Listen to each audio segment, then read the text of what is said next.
Bueno, antes de empezar, lo mismo que el resto de componentes de la mesa, me gustaría agradecer a la organización la posibilidad de participar y de hablar un poquito aquí sobre trasplantes celulares para el tratamiento de esclerosis múltiple. Al igual que ha hecho Jordi Barquinero, recordar que yo trabajo en el laboratorio y que todo lo que voy a explicar, en principio, de momento no tiene ningún tipo de aplicación en humanos y que, por lo tanto, tampoco quiero despertar esperanzas. Sin embargo, bueno, explicaremos una serie de resultados que tampoco va a ser una revisión así general de qué es lo que se ha hecho hasta ahora y qué es lo que posiblemente se podría hacer de cara al futuro. Me pertenezco, como pueden ver aquí, al grupo de neuroplasticidad y regeneración de la Universidad Autónoma de Barcelona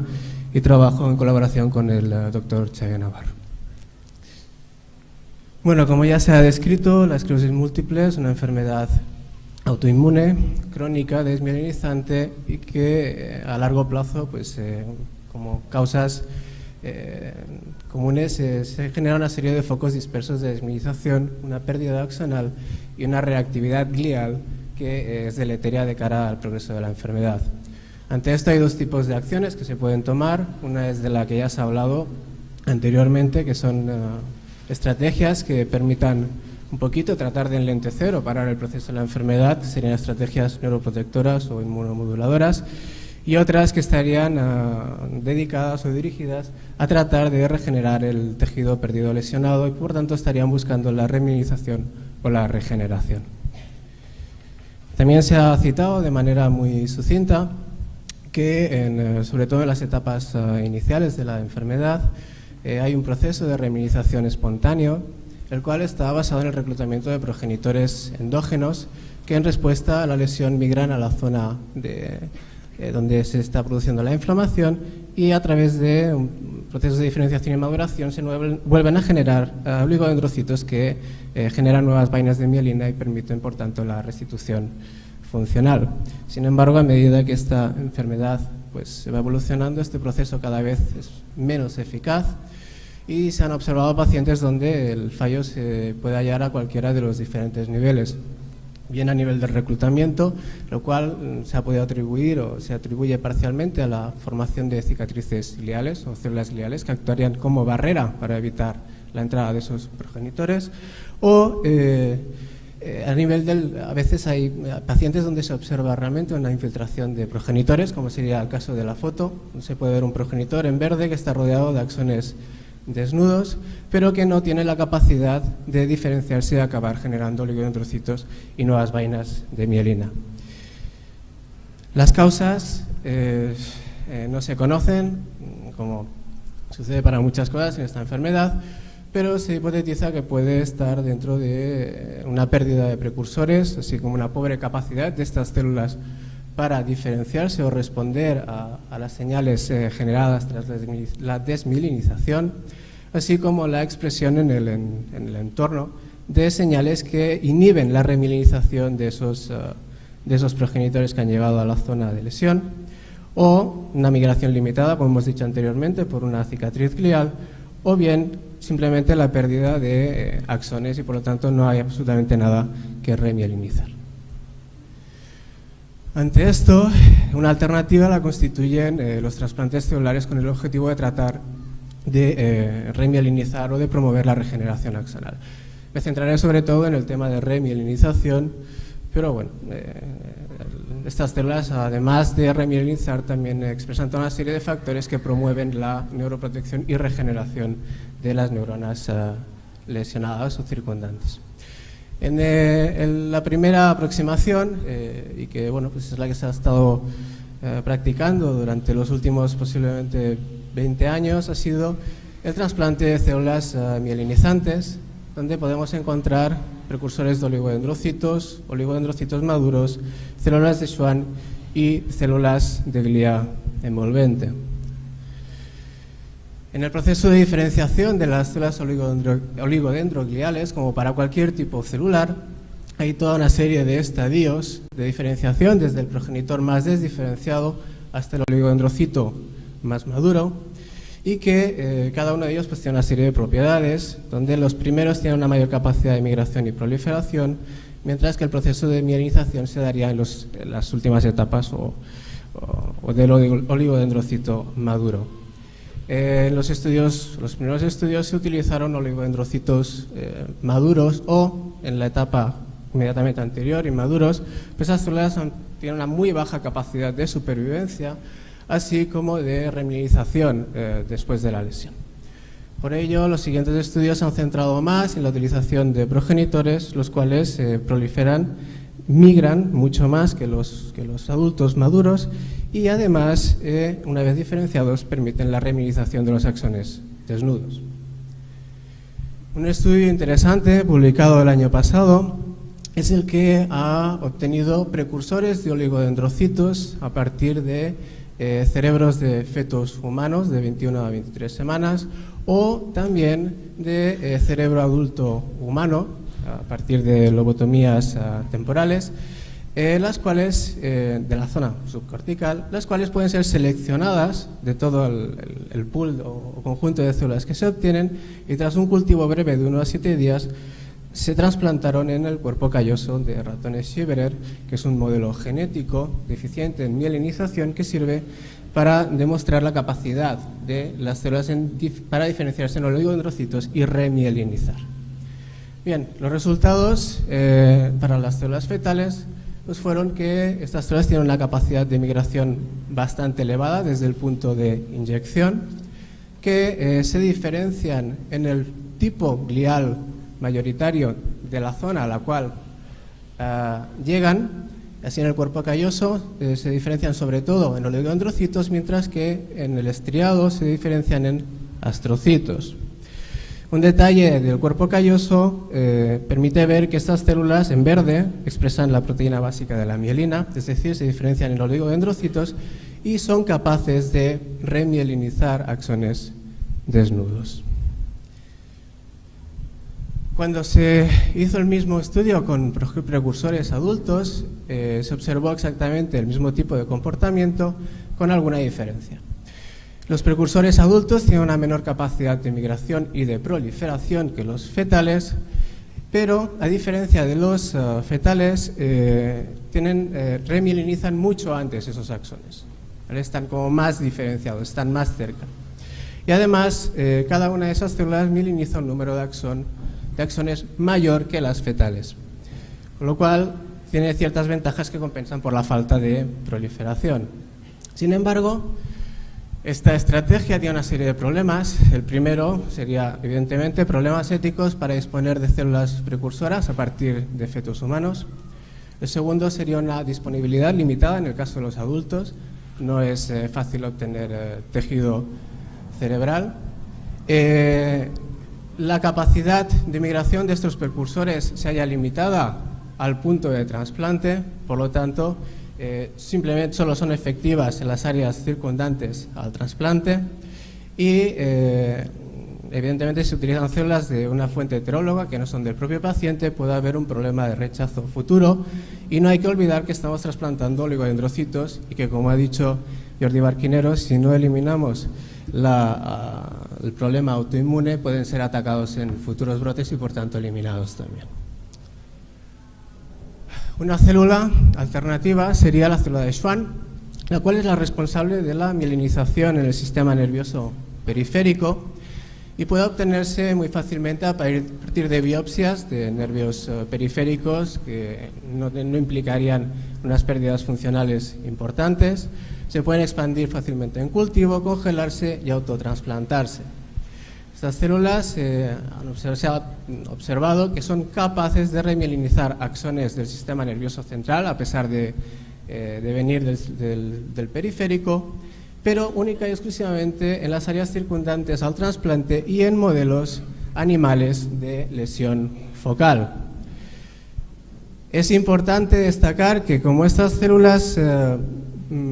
provienen del sistema nervioso periférico, su patrón de mielinización también es periférico. Por lo tanto, si realmente los oligodendrocitos son atacados por una causa inmune específica contra los oligodendrocitos, estas células podrían ser resistentes a futuros ataques.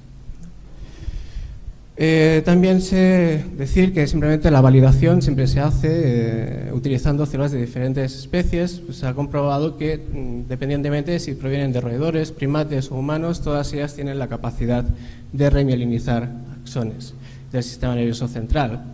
Esto llevó, en julio del 2001, al primer ensayo clínico de trasplantes celulares para el tratamiento de esclerosis múltiple en Yale por el grupo del Dr. Vollmer,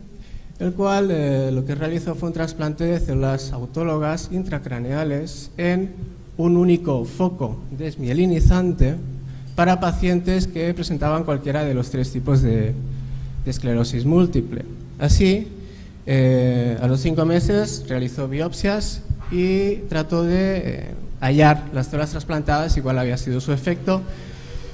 llevándose la sorpresa de que no encontró ninguna de las células. Esto llevó a que a principios del año pasado todo el ensayo se interrumpiese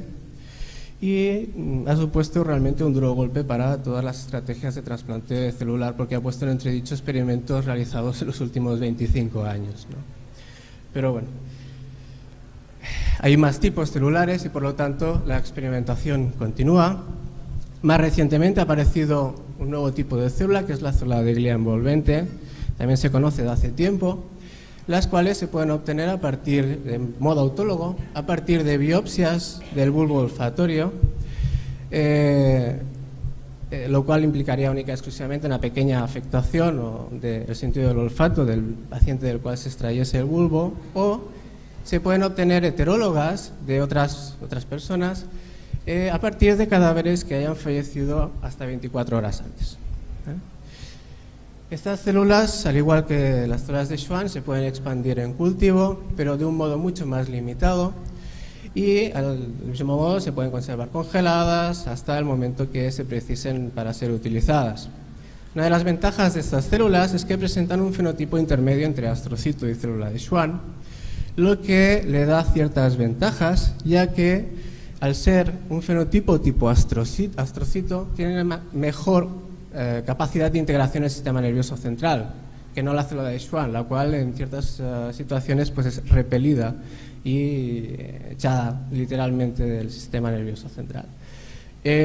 Por otro lado, al ser una célula, su patrón de remielinización es periférico, con lo cual también sería resistente a posibles futuros ataques en futuros brotes. Se han trasplantado células de rata, canino, porcino, humano, y todas ellas han mostrado la capacidad de remielinización funcional en modelos animales de desmielinización focal. Sin embargo, al igual que las células de Schwann, tienen una muy baja capacidad de migración in vivo y por tanto solo serían efectivas en el área circundante a la zona del trasplante. Un tanto a su favor son estudios que están actualmente en curso, donde se han hecho trasplantes en humanos, pero en pacientes afectados de lesiones traumáticas, donde se ha visto que no tienen ningún tipo de efecto secundario y sí que promueven aparentemente la regeneración axonal y la recuperación funcional. Pero todos estos estudios están de momento en marcha y de momento no se puede decir mucho más. Por lo tanto, a nivel de células mielinizantes, las conclusiones podrían ser que sí que son capaces de remielinizar axones in vitro e in vivo, pero solo en modelos animales de desmielinización focal o genéticos sin presencia de reacción inflamatoria asociada. Este es un detalle importante teniendo en cuenta que la base de la esclerosis múltiple tiene una componente inflamatoria. Estas células son de una limitada disponibilidad, ya sea por motivos éticos, de obtención del tejido o de la capacidad de proliferación de estas células en cultivo. Y además tiene una muy baja capacidad de migración in vivo, lo que implica la necesidad de hacer realmente intervenciones en muchos puntos del sistema nervioso tratando de buscar los diferentes focos desmielinizantes. La conclusión final, desgraciadamente, es que estas células aparentemente se resultarían poco idóneas para el tratamiento de una enfermedad multifocal y crónica como es la esclerosis múltiple. Así que hemos llegado a las células de moda, que son las células madre, las cuales, como ya se ha comentado anteriormente, se pueden obtener de múltiples tejidos. Cada día sale una nueva célula madre, Pero así, en términos generales, se pueden obtener células madres que se hallen en diferentes estadios de diferenciación en función de cuán cerca están de las células maduras, siendo las células más desdiferenciadas las células madre embrionarias, que son totipotenciales, podrían dar lugar a cualquier tipo del cuerpo humano, y una célula que quizás sería la más atractiva, aparte de las hematopoyéticas, es que son las células madre neurales de adulto. Estas células madre neurales son células que están restringidas a dar única y exclusivamente los tipos celulares del sistema nervioso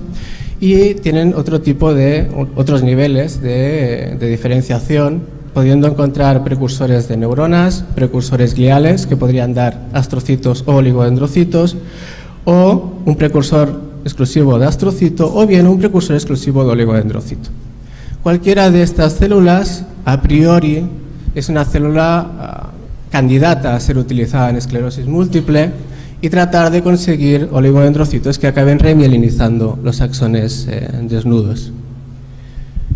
¿Cuáles son sus ventajas? Pues permiten la obtención de un número ilimitado de células, tienen una elevada capacidad de supervivencia y migración in vivo, tienen tropismo por las áreas en degeneración, permiten el acceso a múltiples áreas del sistema nervioso central al mismo tiempo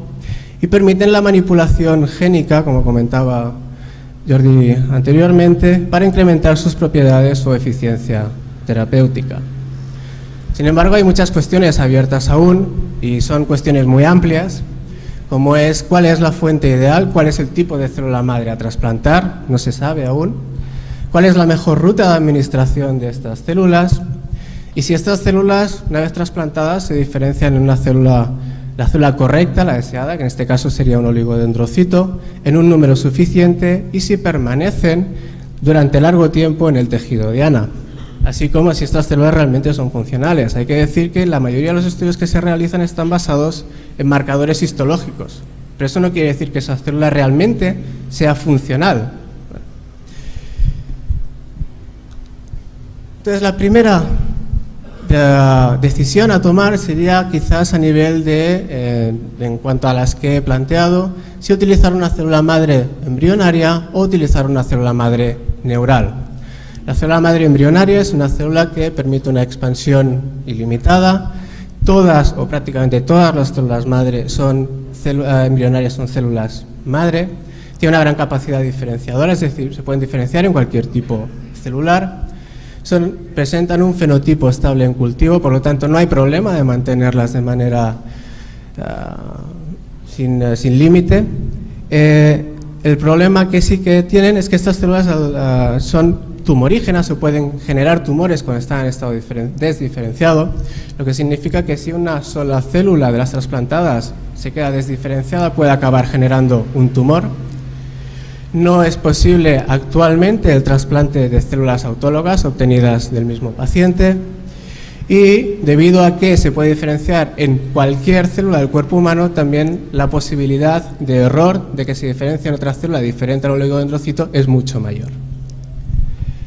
Las células madre neurales, como hemos dicho,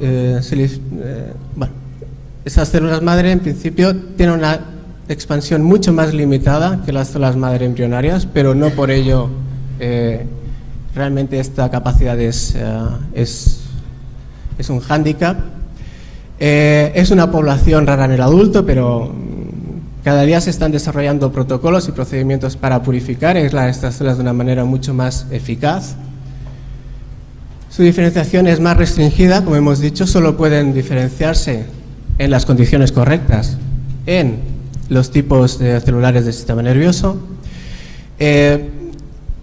Si estas células se cultivan durante largo tiempo, pierden su fenotipo, es decir, estamos perdiendo un poquito esa especificidad que podríamos obtener después de la obtención del tejido. La ventaja que tienen, sobre todo con respecto a las células madres que no son tumorígenas, o de momento no se ha demostrado la formación de tumores con sus trasplantes, sí que permiten la obtención a partir del propio paciente y pueden responder mejor a las señales guía del tejido, por lo tanto, para acabar diferenciándose en la célula correcta. Muy por encima, esto es un pequeño resumen de cuáles son los ensayos o experimentos que hasta el momento se han hecho con células madre embrionarias, donde, como pueden ver, se han obtenido células de diferentes fuentes, rata, ratón, incluso humano. Destacar que los modelos en los cuales se han utilizado pues, son muy variables, desde los que están destinados única y exclusivamente a ver cuál es la capacidad de estas células para diferenciarse en oligodendrocitos y no en otro tipo celular, como sería el ratón Schieber deficiente en mielina, una contusión medular, si se hizo con inmunosupresión, lo cual tampoco es realmente algo que nos permita sacar después conclusiones relevantes. Una desmielización química, esta tiene el problema de que se rompe la barrera hematoencefálica, por lo tanto tampoco va a ser un modelo que nos sirva para saber cómo van a responder en un modelo de esclerosis múltiple real, y en modelos donde no hubo ningún tipo de lesión para ver realmente cuál es el potencial de estas células o en qué se diferencian. Los métodos de trasplante son variados, pueden ser en la misma lesión, pueden ser en el ventrículo o pueden ser vía intravenosa. Con las células madre embrionarias, las que se han utilizado son sobre todo vía en el tejido, en la misma zona de lesión, y únicamente con las humanas se ha hecho un trasplante intraventricular con el objetivo de que las células tengan una mayor capacidad de acceder a todo el sistema nervioso. Los resultados son variables en función del tipo de célula y del modelo utilizado, pero así a destacar, algunos de estos experimentos han permitido una mielinización abundante. La diferenciación ha sido, en algunos, se ha podido observar la diferenciación de los 3 tipos celulares, por lo tanto, algunos de ellos han correspondido a oligodendrocitos. Importante que en la mayoría de ellos no se han evidenciado tumores, pero sí a destacar este estudio en el cual, a pesar de no haber ningún tipo de lesión, se generaron unos teratomas tan grandes que llegaron a causar la muerte de los animales. Por lo tanto, es un dato siempre a tener en cuenta, que estas células son capaces de migrar extensamente a través del sistema nervioso central y que, como podemos observar en la siguiente diapositiva, ha sido un poco de manera gráfica lo que se ha comentado anteriormente. Estas células, si se tratan de la manera correcta en cultivo, son capaces de dar los 3 tipos neurales, las neuronas, astrocitos o oligodendrocitos, que trasplantados in vivo en la médula espinal de un ratón deficiente para la mielinización, que es el Schieberer, se diferencian en oligodendrocitos y mielinizan axones, y lo mismo tras su trasplante en una médula contusionada de rata. Decir que realmente en la mayoría de casos el porcentaje de células que llegan a oligodendrocitos es extremadamente bajo, por tanto aún estamos muy lejos de tener unos protocolos que nos permitan aplicar unas terapias efectivas. Con respecto a las células madre neurales, del mismo modo se han obtenido células de diferentes especies, diferentes estadios, E16, embrionario, humano, fetales, postnatales. Todo esto lo único que hace realmente es contribuir a una mayor dispersión de las variables, lo que hace que las conclusiones que se puedan sacar no sean comparables entre los diferentes estudios.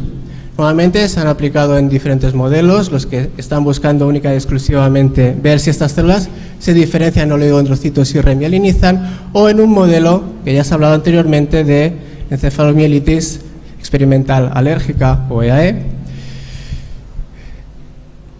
Destacar que, sobre todo, en estas células sí que se ha perseguido más que en las células embrionarias madre, que el trasplante sea vía intraventricular para tratar de acceder a todas las áreas del sistema nervioso. Resumiendo, los resultados son que estas células permanecen a largo plazo en el sistema nervioso, se diferencian algunas en oligodendrocitos y permiten la reminización extensa en algunos casos, hasta permitiendo mejoras de conducción axonal. En otros casos llegan a diferenciarse en macrófagos o astrocitos, lo cual no es deseable. Pero destaca sobre todo este último estudio, donde la inyección intraventricular demostró que estas células tienen un tropismo claro hacia las áreas de sustancia blanca inflamadas, se diferencian en glía, reducen la inflamación y permiten una mejora de los síntomas clínicos. El trabajo estrella, por eso, es el que se publicó el año pasado del grupo de Martino, el cual obtuvo progenitores de la zona subventricular, aunque es posible obtener estos precursores del bulbo olfatorio del adulto y tendrían unas características muy similares a estos precursores postnatales de zona subventricular, en un modelo de EAE, comparando la inyección ya sea intraventricular o intravenosa. Estos estudios, ya sea la inyección intratecal o intravenosa, permitió observar que en cualquiera de los casos estas células tenían una localización selectiva por las áreas inflamadas del sistema nervioso central, permitían una remilinización extensa, se diferenciaban preferencialmente en oligodendrocitos y neuronas, lo cual es lo deseable. Además, permitía el rescate de precursores oligodendrogliales endógenos que contribuían a mejorar los efectos beneficiosos de la terapia, lo cual llevó a una mejora clínica clara, así como una mejora de la velocidad de conducción axonal, es decir, había una remilinización eficiente. Estas serían las imágenes del trabajo que he comentado anteriormente, donde se ve que las células se pueden hallar en áreas tan distantes como el cerebelo o la médula espinal. Se diferencian en oligodendrocitos, neuronas, también algún astrocito y alguna queda en estadio desdiferenciado. Permiten la remielinización de los axones lesionados. Reducen la reactividad glial, este sería el animal no trasplantado, el color marrón serían los astrocitos reactivos, mientras que si se inyectan vía intraventricular o intravenosa, esta reacción glial es mucho menor y permite una recuperación funcional, este es el momento del trasplante, clara con respecto al animal no trasplantado o cuando se trasplantan células como fibroblastos que no tienen las propiedades de las células madre. Una nueva célula de la cual ha hablado ligeramente también Jordi Barquinero son las células estromales de médula ósea. Son unas células que ahora mismo están un poquito en controversia sobre cuál es realmente su capacidad, pero tienen una serie de características que las hacen atractivas, como es que son extremadamente fáciles de obtener sin ningún tipo de riesgo para el donante. Se pueden obtener de pacientes de manera autóloga o heteróloga, y en el caso de heterólogas tienen la ventaja de que una vez expandidas en cultivo dejan de expresar el complejo de histocompatibilidad mayor de tipo 2, lo que las hace especialmente atractiva para el alotrasplante entre diferentes pacientes, reduciendo la posibilidad de rechazo. El hecho de que también sean muy fáciles de expandir permite jugar o modificar genéticamente en cultivo estas células de una manera eficiente y se han hecho unos cuantos estudios, pero destacar dos, los cuales han obtenido células de rata adulta que han trasplantado en un modelo de desmielinización focal con rotura de barrera hematoencefálica y han comparado la inyección intravenosa con la focal con el trasplante en la misma zona de lesión. En ambos casos han conseguido remilinización extensa y mejora de velocidad de conducción nerviosa, pero vuelvo a insistir, los modelos utilizados no son realmente relevantes para extrapolar a nivel de esclerosis múltiple, simplemente para decir que son capaces de diferenciarse en oligodendrocitos y remielinizar axones. Por tanto, y como conclusión muy general, es que estas células son una alternativa prometedora para el tratamiento de la esclerosis múltiple, pero hay toda una serie aún de inconvenientes o de barreras, digamos, que hay que saltar antes de llegar al nivel humano, y algunas de las cuestiones las hemos citado anteriormente, pero otras serían, por ejemplo, la ausencia de riesgos a largo plazo, como la formación de tumores, que estas células realmente son funcionales y que permanecen a largo plazo una vez trasplantadas en el tejido